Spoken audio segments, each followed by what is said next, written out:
कुतुब मीनार वाली 3 चुड़ैल। दिल्ली में राजू अपने परिवार के साथ रहता था। राजू को अपने परिवार को लाए दिल्ली में अभी कुछ ही समय हुआ था। ये लोग पहले गांव में रहा करते थे, जहां इनका काम नहीं चल रहा था। इसलिए राजू ने सोचा कि मैं परिवार के साथ दिल्ली जाकर ही रहूं। राजू का परिवार बहुत ही सीधा और सज्जन परिवार था। राजू की पत्नी भारती बहुत ही मॉडल टाइप की लड़की थी। वो हमेशा घूमने फिरने का शौक रखती थी। राजू जी, हमें दिल्ली में आए हुए काफी समय हो गया है। आप हमें अभी तक कहीं घुमाने भी नहीं ले गए हो। क्या फायदा है हमारा यहाँ? दिल्ली में आकर मैं चाहती हूँ कि आप हमें कुतुब मीनार घुमाने ले जाएं। अरे भाग्यवान, तुम्हें तो हमेशा घूमना ही दिखाई देता है। कभी यहाँ घूमने चलो, कभी वहां घूमने चलो।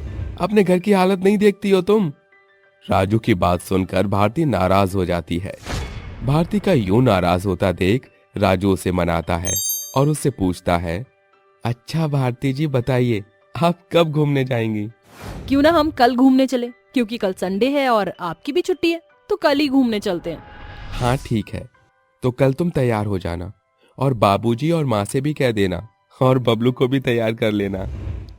इतना कहकर राजू अपने कमरे में सोने चला जाता है और सुबह उठकर सब लोग तैयार होकर कुतुब मीनार घूमने के लिए निकल जाते हैं।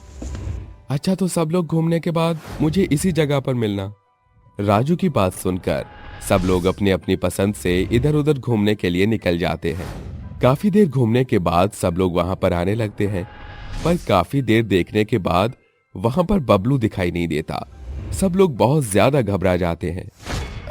अच्छा तुम लोग घबराओ मत, मैं अभी देख कर आता हूँ। राजू को भी गए हुए बहुत समय हो जाता है।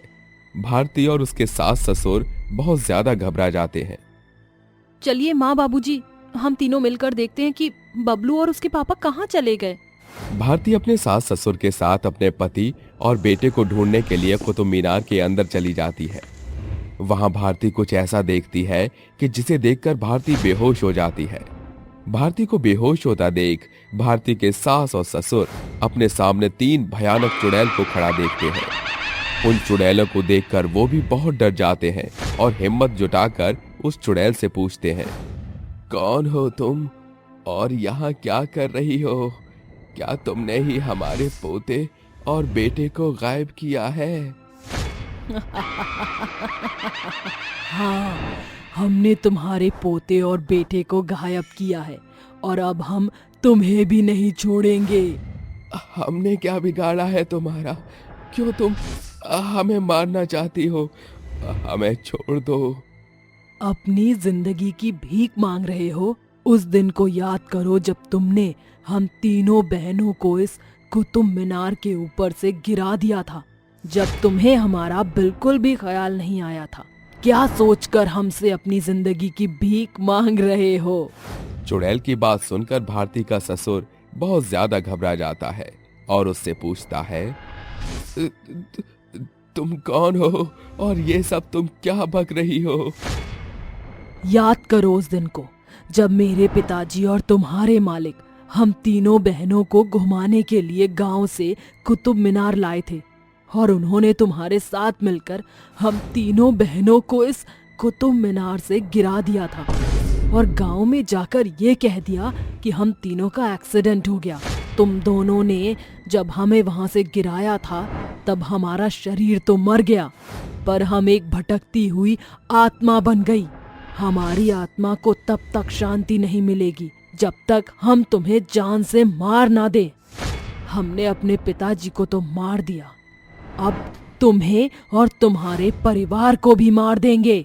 इतना कहकर वो तीनों चुड़ैल मिलकर भारती के ससुर का सिर काट देती है और जैसे ही वो चुड़ैल भारती की सास को मारने के लिए आगे बढ़ती है, उसी टाइम भारती को होश आ जाता है और भारती के पास उसकी माँ की दी हुई देवी की मूर्ति थी, जिसे भारती उन चुड़ैलों के सामने दिखा देती है।